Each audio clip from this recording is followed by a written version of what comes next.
नक्सलवाद के खिलाफ सबसे बड़ी लड़ाई चल रही है और इस लड़ाई में दो चीज़ जो सबसे ज़्यादा बड़े तौर पर देखी जा रही है वो है एनकाउंटर और सरेंडर। जब भी कोई बड़ा एनकाउंटर होता है तो खूब चर्चा होती है, बहुत बड़े बड़े नक्सली मारे गए, बड़ा कमांडर मारा गया, नक्सलियों को बहुत बड़ा नुकसान पहुंचा है, इस तरह की चीज़ें सामने आती हैं। दूसरी तरफ जब कोई सरेंडर होता है तो सरेंडर को उतना तवज्जो नहीं दिया जाता है और ये समझा जाता है कि सरेंडर ही तो है। लेकिन एक सरेंडर किस तरीके से एक एनकाउंटर से भी ज़्यादा महत्वपूर्ण होता है, एक सरेंडर नक्सल संगठन के लिए क्यों किसी एनकाउंटर से भी ज़्यादा खतरनाक है, एक सरेंडर कितना बड़ा झटका देता है नक्सल संगठन को, आज इस पर चर्चा करेंगे। और इस चर्चा के लिए जुड़ चुके हैं हमारे साथ संजय ठाकुर। नमस्कार, मैं सूर्यांश गौर और आप देख रहे हैं विस्तार न्यूज़। दंतेवाड़ा में साल 2026 का सबसे बड़ा सरेंडर हुआ है। एक साथ 63 नक्सलियों ने हथियार डाल दिया है और मुख्य धारा में जुड़ गए हैं। ये सरेंडर कितना बड़ा है, सबसे पहले ये जानेंगे। संजय भैया, जो दंतेवाड़ा में आज सरेंडर हुआ है उसके बारे में बताइएगा। देखिए सूर्यांश, सरेंडर तो सभी बड़े ही होते हैं। सरेंडर को संख्या के आधार पर या कैडर के आधार पर छोटा और बड़ा इसलिए नहीं माना जाता क्योंकि हर नक्सली जो समर्पण कर कर मुख्यधारा में लौटता है, पुलिस के पास आता है, वो अपने साथ नक्सल संगठन से जुड़ी कुछ न कुछ बारीक जानकारी लेकर आता है, जिसके आधार पर पुलिस को ऑपरेशंस प्लान करने में कहीं ना कहीं सहूलियत होती है। यही वजह है कि हर सरेंडर को फोर्स द्वारा इतना महत्वपूर्ण माना जाता है। इस बात को लगातार हम कहते आए हैं, हालांकि कई लोग इस पे आपत्ति जताते हैं। जब कोई बड़ा नक्सली मारा जाता है तो अपने साथ वो अपने जितने भी संगठन से जुड़े राज हैं वो राज लेकर भी चले जाता है। लेकिन जब कोई नक्सली सरेंडर करता है तो वो अपने साथ वो सारे राज लेकर वापिस आता है। ऐसे में सरेंडर को इसलिए हम ज़्यादा महत्वपूर्ण मानते हैं। दूसरी बात, जब कोई व्यक्ति समर्पण करता है तो एक और बड़ा संदेश जाता है सूर्यांश, जिसका मतलब ये होता है कि जिस विचारधारा को लेकर वो 10, 20, 50 सालों से अगर संगठन में था, उस विचारधारा को छोड़कर वो मुख्य धारा में लौट रहा है। ऐसे में उसके साथ के जो लोग होते हैं, उसके नीचे के जो लोग होते हैं, उन तक भी ये संदेश जाता है कि देखिए, जब हमारे इस बड़े नेता ने सरेंडर कर दिया तो आखिर हम क्यों हथियार लेके जंगलों में घूम रहे हैं। लेकिन यदि उस व्यक्ति का इनकाउंटर कर दिया जाता है तो आमतौर पर जो हमने देखा हिड़मा के साथ जो हुआ, हिड़मा का इनकाउंटर हुआ तो पूरे बस्तर में, खास और बस्तर के अलावा पूरे देश में क्या संदेश गया कि हिड़मा मारा गया, और उसके बाद अलग अलग तरह की कहानियां तो आपने देखी है, उस बारे में ज़्यादा जिक्र नहीं करते। आज जो सरेंडर है वो महत्वपूर्ण इसलिए है क्योंकि कुल दंतेवाड़ा में 63 माओवादियों ने सरेंडर किया है। इसमें 36 इनामी माओवादी हैं। ये सभी माओवादी दरभा डिवीज़न, दक्षिण बस्तर डिवीज़न, पश्चिम बस्तर डिवीज़न, माड़ और उड़ीसा इलाके के हैं। इनमें दो बड़े नाम हैं, एक नाम है मोहन कड़ती का, एक नाम है पाकलू का। आगे इस बारे में बात करते हैं सूर्यांश। बिल्कुल संजय भैया, एक चीज़ और जो मैं आज के सरेंडर के बारे में जानना चाहूँगा, इस सरेंडर में कुछ बहुत बड़े नाम भी सामने आए हैं। हालांकि वो नाम इस तरीके से बहुत हमेशा चर्चा में नहीं आते हैं, लेकिन ऐसा कहा जाता है कि उनके सरेंडर से बहुत सी अहम जानकारी सामने आ सकती है जिससे सुरक्षा बलों को मदद मिलेगी। तो उन नामों के बारे में भी बताइएगा जो आज के सरेंडर में बहुत बड़े हैं और उनके आने से क्या क्या फ़ायदा होने वाला है। संजय भैया। बिल्कुल, देखिए सूर्यांश, कुल 63 माओवादी हैं जिन्होंने मुख्यधारा में लौटने का फैसला किया। इसमें जो सबसे बड़ा नाम है वो नाम है मोहन कड़ती का। मोहन कड़ती काफ़ी दिनों से पुलिस के संपर्क में था, वो वापस आ चुका था। पुलिस द्वारा सही समय आने पर किसी का भी सरेंडर शो किया जाता है, तो मोहन कड़ती का सरेंडर भी आज शो किया गया है अन्य 62 नक्सलियों के साथ, जिसमें 2 नक्सली और महत्वपूर्ण हैं। एक है पाकलू, जिसका नाम है प्रदीप ओयाम। ये कालाहांडी एरिया कमेटी का सचिव है। कालाहांडी एरिया कमेटी उड़ीसा में काम करती है। ऐसे में उसने उड़ीसा से लौटकर यहाँ पर समर्पण किया है। इसके पीछे का कारण ये है कि जैसा आपने भी देखा कि उड़ीसा में नक्सल संगठन को लगातार बड़े आघात पहुँचे हैं। लगभग उनकी टॉप लीडरशिप खत्म हो चुकी है। उस इलाके में मौजूद अंतिम जो सीसी मेंबर था गणेश उइके, वो भी मारा गया। ऐसे में अब उस इलाके में कोई भी बड़ा सीसी मेंबर नहीं बचा है या कोई बड़ा एसजेडसी नहीं बचा है। यही वजह है कि वहाँ के नक्सली वापस लौट रहे हैं, क्योंकि ये बहरमगढ़ का था, इसलिए इसने भी दंतेवाड़ा लौटकर मुख्यधारा में आने का फैसला किया है। मोहन कड़ती का नाम महत्वपूर्ण इसलिए है क्योंकि मोहन कड़ती खास तौर पर पश्चिम बस्तर के इलाके में बड़ा नक्सली कैडर था। इसका पद डीवीसीएम है, यानी कि डिविजनल कमेटी मेंबर था। लेकिन ये उस इलाके में नक्सलियों के छात्र संगठन का अध्यक्ष भी था, यानी नक्सलियों का एक टीम होती है जो छात्रों पर फोकस करती है, जो उन्हें संगठन में जोड़ने का काम करती है, उसका भी ये प्रमुख था। ऐसे में ये काफ़ी इन्फ्लुएंस रखता था उस इलाके में। दूसरी बात, ये कई बड़ी घटनाओं में शामिल रह चुका था। इसकी उम्र बहुत ज़्यादा नहीं है, ये 32 साल इसकी उम्र है, लेकिन ये साल 2005 से नक्सल संगठन में शामिल था, यानी कि लगभग 20 साल हो चुके इसको संगठन में शामिल हुए। ऐसे में पुलिस ने इसकी उम्र 32 बताई है, 20 साल से संगठन में शामिल था, तो ऐसा माना जा रहा है कि ये बहुत कम उम्र में संगठन में जुड़ गया था। लेकिन इसके साथ काम करने वाले एक नक्सली से मेरी बात हुई, उसने बताया कि इसकी उम्र लगभग अभी 40 के आसपास है और ये 15, 16, 17 साल की उम्र में संगठन में शामिल हुआ था। तो वो एक बड़ा नाम है। उसकी पत्नी है, वो भी डीवीसी मेंबर है, उसका नाम है सुमित्रा उर्फ द्रौपदी। उसने भी आज मुख्यधारा में लौटने का फैसला किया। इसके अलावा मिलिट्री नंबर 1 के और 10 के कुछ अन्य नक्सली हैं जो इस बार सरेंडर कर रहे हैं। कुल 8 लाख के इनामी 7 माओवादियों ने सरेंडर किया, यानी डीवीसी रैंक के 7 माओवादियों ने मुख्यधारा में लौटने का फैसला किया है। सूर्यांश, जो मिशन मार्च है, मार्च 2026 के तहत अभी भी जो सबसे बड़ी चुनौती बनी हुई है वो चुनौती है दक्षिण बस्तर, क्योंकि ऐसा माना जा रहा है कि अब छत्तीसगढ़ में जो अंतिम कुछ नक्सली कमांडर बचे हैं, चाहे वो पापा राव हो, केसा हो, इसके अलावा एक दो जो और बड़े नाम हैं वो दक्षिण बस्तर में ही है। लेकिन इस दौरान इतना बड़ा सरेंडर, 63 नक्सलियों का सरेंडर दंतेवाड़ा में आया है जो कि दक्षिण बस्तर का ही हिस्सा है। तो जरा दक्षिण बस्तर के हिसाब से भी इसको समझाइएगा कि दक्षिण बस्तर के लिहाज से ये सरेंडर कितना बड़ा हो सकता है और ये पुलिस के लिए कैसे बहुत लाभकारी हो सकता है अगर वो कोई बड़ा ऑपरेशन लॉन्च करती है। संजय भैया, थोड़ा वो मैप के जरिए भी इस एरिया को समझाना पड़ेगा, हालांकि थोड़ा कन्फ्यूजन होता है। दक्षिण बस्तर का हिस्सा जो है वो आमतौर पे नक्सलियों ने बनाया है सुकमा बीजापुर के बॉर्डर के इलाकों में। पापा राव की फिलहाल जो लोकेशन है वो लगातार आती है। वो पहले पश्चिम बस्तर इलाके में सक्रिय था। पश्चिम बस्तर में क्योंकि लगभग अधिकांश नक्सली वहाँ के मारे जा चुके हैं, ऐसे में वो निकल कर पहुँच गया था टाइगर रिजर्व के इलाके में। ऐसे माना जाता है कि इंद्रावती टाइगर रिजर्व का जो इलाका है फिलहाल वो उस इलाके में सक्रिय है।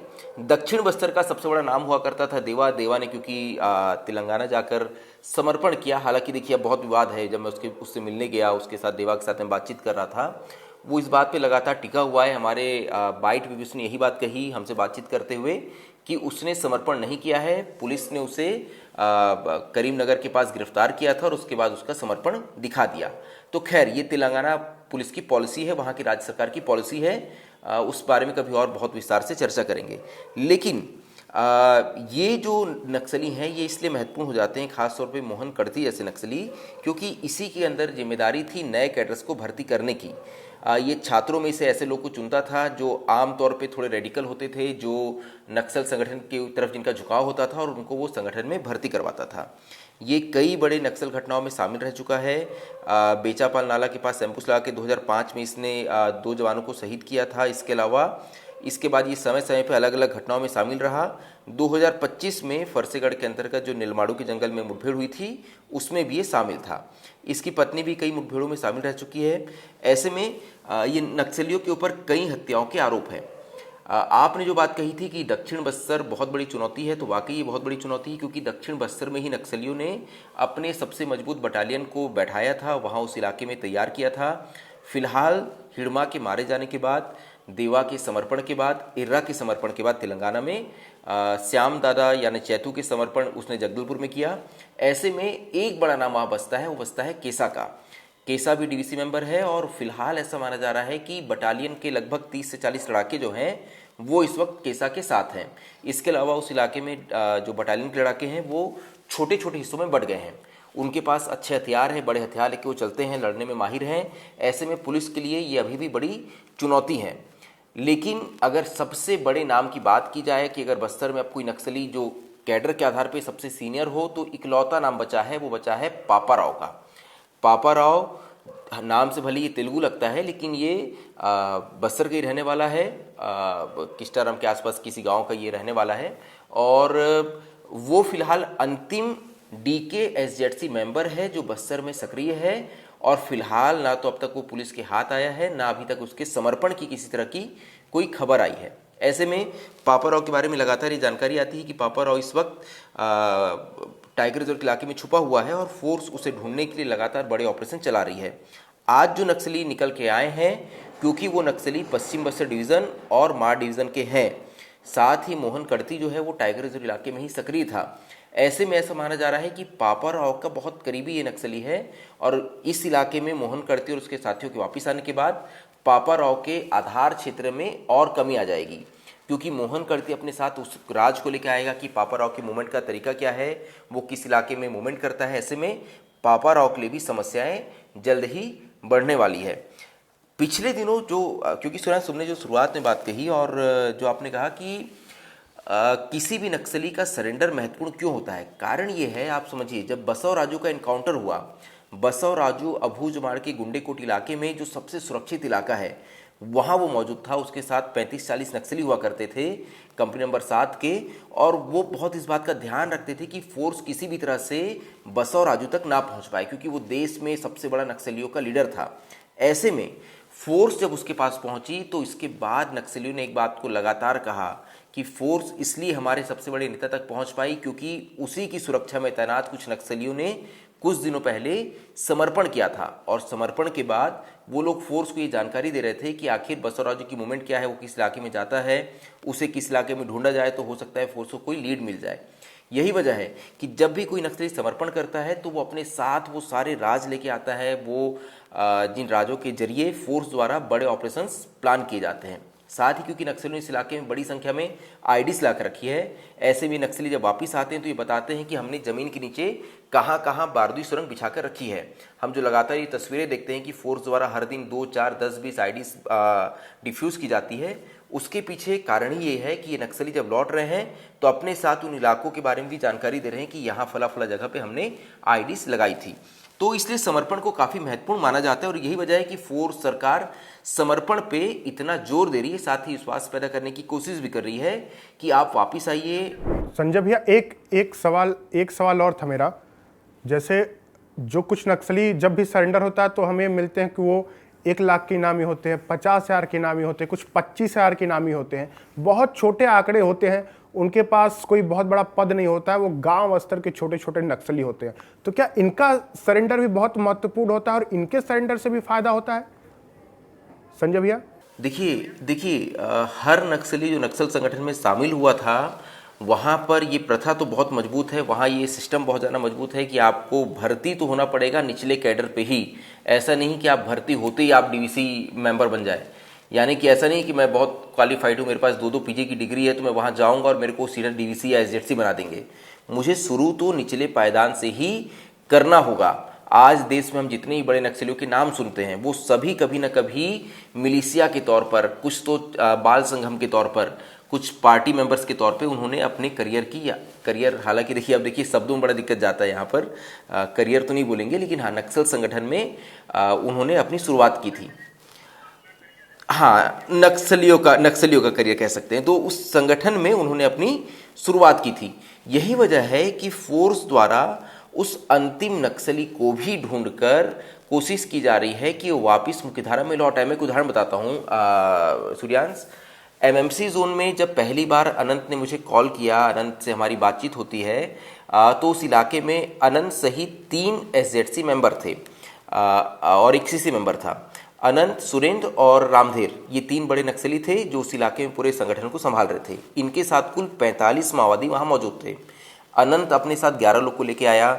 इसके बाद कबीर यानी सुरेंद्र जो हैं वो अपने साथ बालाघाट में 10 लोग को लेके गए।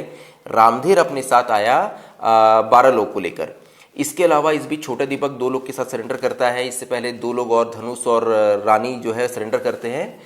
इसके बाद कुल बच गए थे वहाँ 4 नक्सली जो बचे हुए थे, और वो कौन से नक्सली थे जिसे अनंत ने ही बाकी नक्सलियों को बातचीत करने के लिए भेजा था।